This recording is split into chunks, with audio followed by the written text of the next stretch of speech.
You're listening to an Airwave Media Podcast.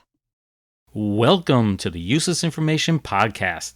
I am Steve Silverman, and have you ever wondered what it'd be like to wake up one day and have forgotten your entire past? No idea where you live, what your profession is, who your relatives are, or even what your name is.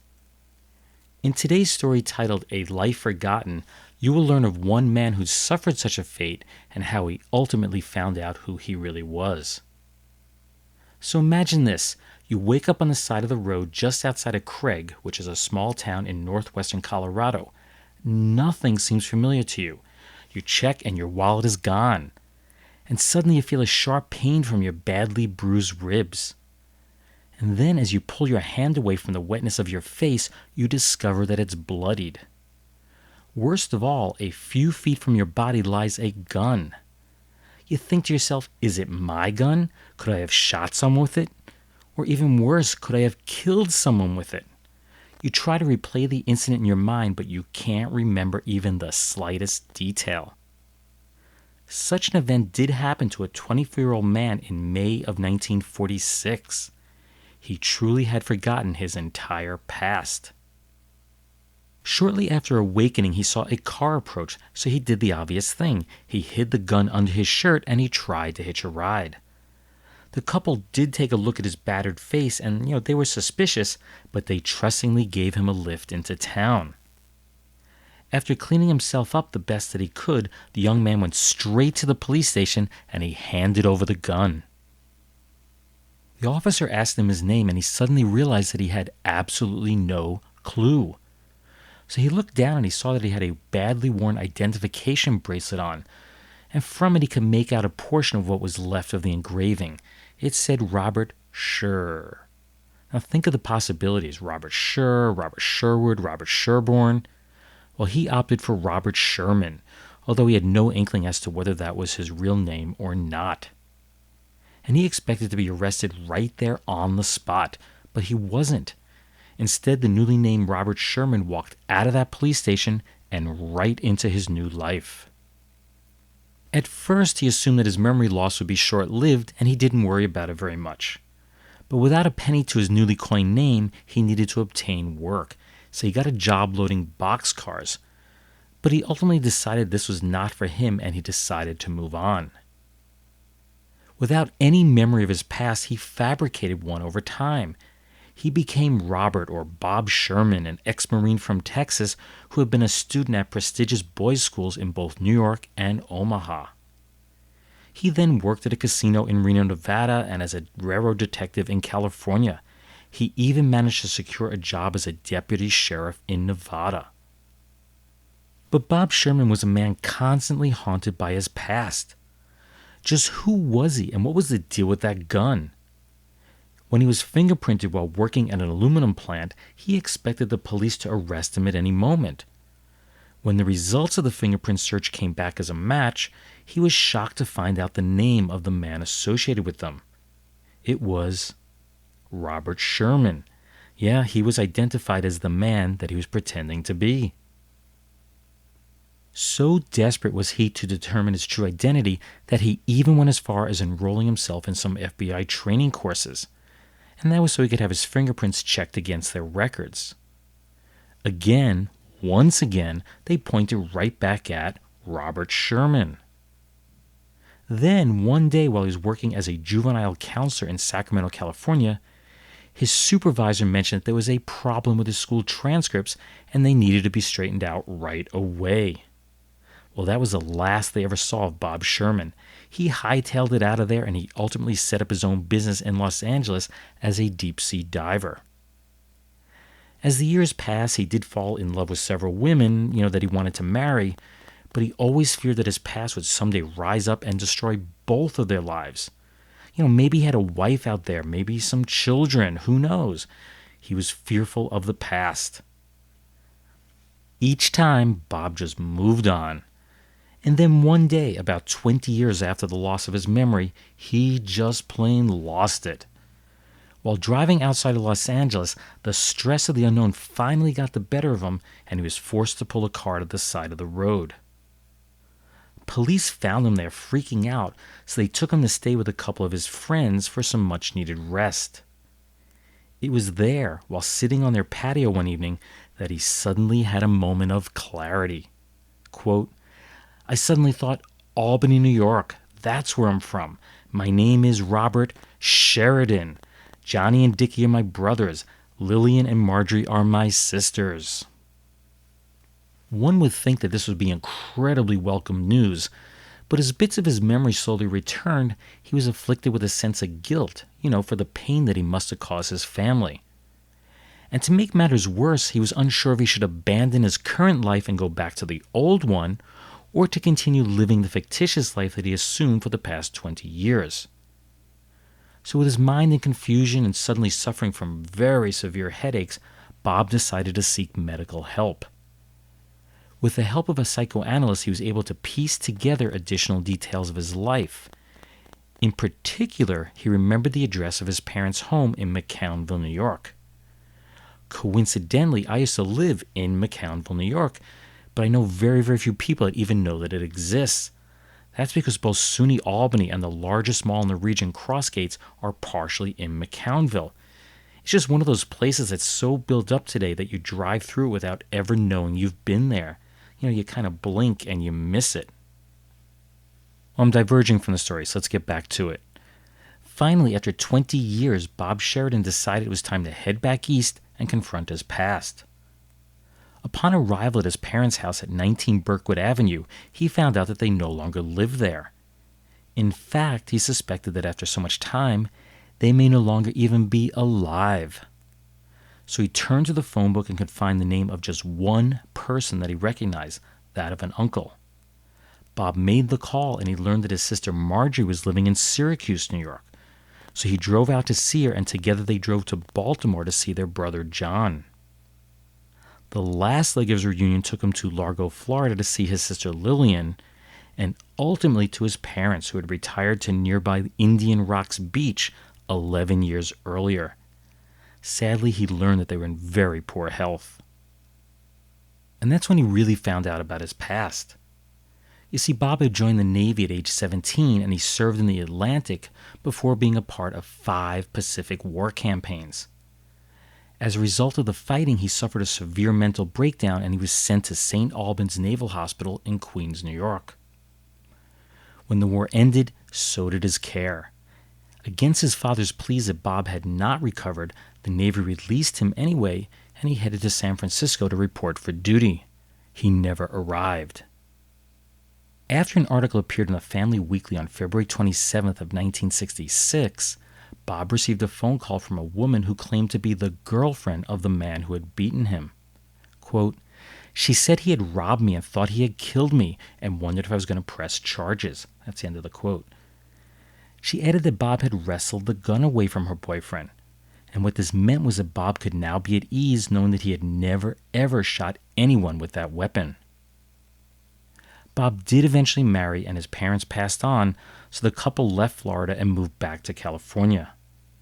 Sadly, Robert Sheridan died in Medford, Oregon on November 18th of 1994 at the age of 68 years, 11 months, and 4 days. Other than the bits and pieces he learned from others, he never did remember his childhood, teenage years, or the war that he fought in. It was a life forgotten. Useless, useful, I'll leave that for you to decide. Ladies thrill at the new loveliness of your complexion, the radiant, tingling feeling that is yours after a facial with Hopper White Clay Pack. See for yourself how amazing Hopper White Clay cleans pore openings, helps tighten tired lines in your face, and loosens blackheads, which can then be easily removed. Get easy-to-use Hopper White Clay Pack today.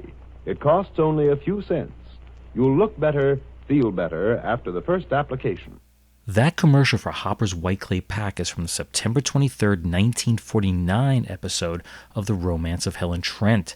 That was a soap opera that ran on the CBS network from 1933 to 1960, get this, for a total of 7,222 episodes. Now, the Hopper in Hopper's White Clay Pack refers to actress Edna Wallace Hopper, and how she came to be associated with a line of cosmetics is a story in itself, but I'll try to keep it brief. oddly, it all starts with gelatin. You see, two brothers, Fred and Otto Glidden, had worked for Jell-O in Leroy, New York, and they decided in 1922 to head to Waukesha, Wisconsin to sell their own version of the product. They named it Jiffy Jell, and they made a small fortune off of it. But then when Prohibition went into effect in January of 1919, they were faced with a big problem. That's because Jiffy Jell used alcohol as a preserving agent, and they were forced to find a replacement. Not only did they come up with a new formulation, but they also sold the company for big bucks. Now flush in cash, the brothers, one who was a chemist, decided to enter the cosmetics industry. But they needed a face, a famous older woman who looked younger than her years. Someone to demonstrate the rejuvenating powers of their products. Well, they didn't have to look far. That's because in 1922, a 40-something, somewhat washed-up actress of the stage and silver screen, whose name was Edna Wallace Hopper, she just happened to have gotten a facelift, which was relatively new for 1922, and believe it or not, she was not keeping it a secret. For several Sundays in a row, her self-penned story of the experience and its virtues appeared in newspapers across the country. Just about everybody knew about this. Edna claimed that she looked like a girl in her teens and that the surgery was, quote, a scientific restoration of external charms, and that, quote, schoolboys try to flirt with her on the street. Yeah, I'm thinking, yeah, right. Have you seen the stretch-out faces of so many of our Hollywood stars lately? I just don't think that many schoolboys are interested in any of them. I think she's fooling herself. Anyway, the next thing you know, she's the face of the Glidden brothers' new cosmetic line. Marketed as Edna Wallace Hopper Cosmetics, the product line had one of the biggest advertising budgets in the country in the 1930s and the 1940s. Nearly all of the ads claimed that Edna had retained her youthful beauty due to the use of her products. And from what I can tell, most were secret formulas that she obtained while she was on trips to France. And believe it or not, if you purchased them, these products would do the same for you. Of course, they never did mention that her youthful beauty was really the result of modern plastic surgery. After the 1940s, sales of the product line waned, and Edna switched careers to become, get this, a successful stockbroker. She died in 1959 at the age of 85, and I'm guessing that's without a wrinkle on her face. In other news, on August 31st of 1937, it was revealed in the press that the U.S. Postal Service had been purchasing cat food for a great number of felines. It seems years earlier, an unnamed postmaster asked what to do about the rat and mouse problem in his post office. Word came back from the head honcho's office in Washington to get a cat. Soon other post offices around the country were doing the same. But cats require cat food, and there was no line item for it in the budget, so they were told to take the money out of miscellaneous funds. The article points out that only first and second class post offices were authorized to do so, of which there were 4,540 of them in 1937. Now, assuming half of them had cats, the postal system was buying food for an estimated 2,270 cats at the time. I really like this next story from February 10th of 1956, which shows just how wrong a well-thought-out plan can go. You see, on this date, 52-year-old Herman Maxey decided to rob the Citizens Deposit Bank in Arlington, Kentucky. First, he thought that the bank closed an hour earlier than it really did. While the robbery was taking place, the bank doors were locked. Then a customer arrived and tried to get inside, but couldn't. So she realized something odd was going on inside and called the police. When Maxey tried to leave with the loot, he found that a mob had gathered outside the bank. So then he switched to plan B. He forced Mrs. Gay Watts to exit the bank in front of him, but as soon as she got through the back door, she just took off without him. Next, he made Mrs. Marie Brashears carry the $55,000 in loot, but this time he was smart. He wrapped his arm around her waist so she wouldn't go anywhere. He waved his loaded gun at the crowd as he exited, but he was then slugged by an unseen pool room worker who was named Grady Adams. Mrs. Brashears ran off with the loot and Maxey was arrested. Police examined his gun and determined it would have never fired. That's because he loaded it with the wrong size bullets. Also, they were unable to start his getaway car, and therefore they had to tow it from the scene. At trial, Maxey claimed that he blacked out after entering the bank, but he was ruled sane and sentenced to 15 years in prison. And I hope you find this next story as amusing as I did. It's dated October 15th of 1963 and deals with the House of Representatives overturning a law of critical national importance. It has to be really, really important, right, for them to deal with it? Believe it or not, for 42 years prior, it had been illegal to sell ice cream in cones, sandwiches, and cups anywhere within our nation's capital. That means that some of our most trusted citizens are in direct violation of this law. That includes teachers, church groups, small businesses, and small children. Throw them all in jail. At the time, it was a misdemeanor to keep or serve ice cream in anything but the authorized units. Those were 1/2 pint, a pint, quart, half gallon, gallon, 2 gallons, 2 and 1/2 gallons, and any multiple of the gallon. Anything else was not allowed. So you're probably wondering why they'd have such an absurd law. Well, it wasn't absurd when President Woodrow Wilson signed it into law on March 3rd of 1921. You see, back then, modern refrigeration was rare, so it was not considered possible to package small quantities of ice cream without it spoiling. In other words, this law was put into place to protect the consumer. Well, that's it for this episode of the Useless Information Podcast. I do hope that you enjoyed it. For those of you wondering where I've been for the last month and a half, I'm way overdue for putting out a new episode. Basically, I've been sick. Not really sick, but just, kind of sick with a bad cough. It's one of the hazards of being a high school teacher. I bet if you check back through the podcast since I started, 5-6 years ago, every September or October, I've been sick with a cold. It's just one of the hazards of the job, as I said. Anyway, additional true stories just like the one you heard can be found on my website. That's uselessinformation.org, and of course in the 2 books that are written by me, Steve Silverman. They are Einstein's Refrigerator and Lindbergh's Artificial Heart. You can like the show on Facebook. Just do a quick search for the Useless Information Podcast, and it should pop up. Also, be sure to subscribe to the podcast so you can receive automatic updates when a new episode is released. You can do it for free through iTunes or just about any other podcasting software. Lastly, if you've never done so, please be sure to write some positive comments on the show page on iTunes. Supposedly, I'm not sure of this, but supposedly a lot of positive activity in the comments section of iTunes helps move the show up through their rankings, and of course that brings in more listeners.